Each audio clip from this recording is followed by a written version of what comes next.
Hey guys, and welcome back. When we talk about classic Saabs, you probably can't get more classic than the model we're going to talk about today. Made in 3 iterations within a 20-year period, it's become known as probably the only true Saab sports car ever to be made. So guys, I just want to welcome you back to the Classic Saab Guy, and let's talk about something so neat.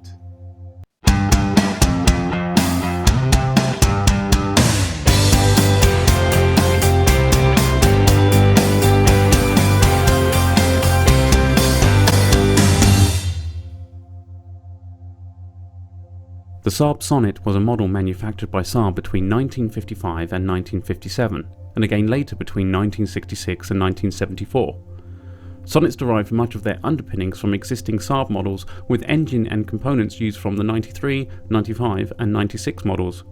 The first prototype, now known as the Sonnet 1, was essentially a limited production, open-top 2-seater sports roadster. The Sonnet later evolved into more commercially viable variants. During the 1950s, the Saab engineer and race enthusiast Rolf Melder, along with Lars Oluf Olsen, Olli Lindqvist and Gotta Svensson, designed the original roadster in a barn in Osaka near the main Saab manufacturing site in Trollhättan. The low-budget project became known as the Sonnet, the name derived from the Swedish phrase "Sonnet den är," or "it's so neat." The original Sonnet, also known as the Super Sport or Saab 94, used a 3-cylinder 2-stroke engine and a Sixten-Sarsen designed aluminium box-style chassis. Hoping to appeal to the lucrative American market, where lightweight 2-seater roadsters were very popular, the Sonnet was unveiled at the Stockholm Motor Show in 1956, and with a projected top speed of 120 miles per hour, there were hopes the car would see success on the European race circuit. However, it wasn't to be, as due to a change in race competition rules and the projected budget to manufacture the car, the Sonnet would never make it to mass production, with only 6 Sonnet 1s ever being made. Consequently, the Sonnet 1 is obviously a very rare car. It wasn't until the 1960s when aircraft and auto illustrator Björn Kohlström and engineer Walter Kern independently suggesting a 2-seater roadster using Saab components that a follow-up to the Sonnet was envisioned.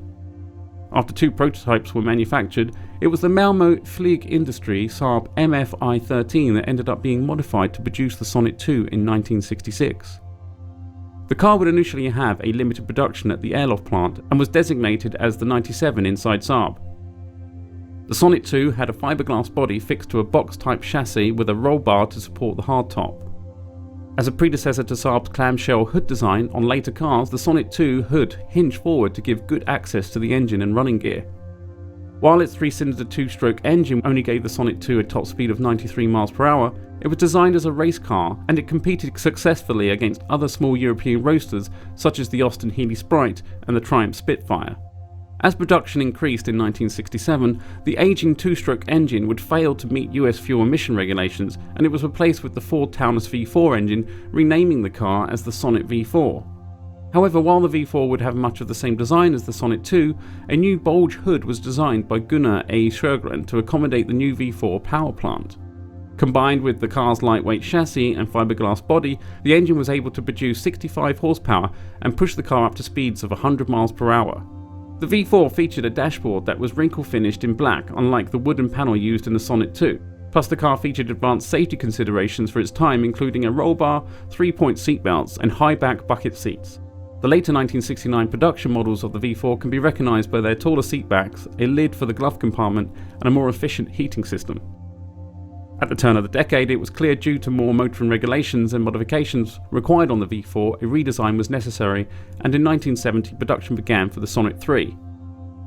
Initially, the redesign of the V4, that eventually became the Sonnet 3, was managed by Italian designer Sergio Cogliola, but was augmented by changes made by Gunnar A. Sjögren to accommodate existing manufacturing processes in order to save money and speed up production.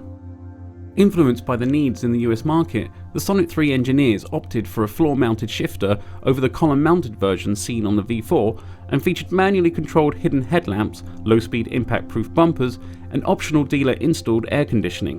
Due to stricter emission control regulations, the Sonnet 3's 1500cc Ford Taunus V4 engine suffered reduced horsepower, so this prompted Saab to switch to a 700cc Ford V4 for 1971.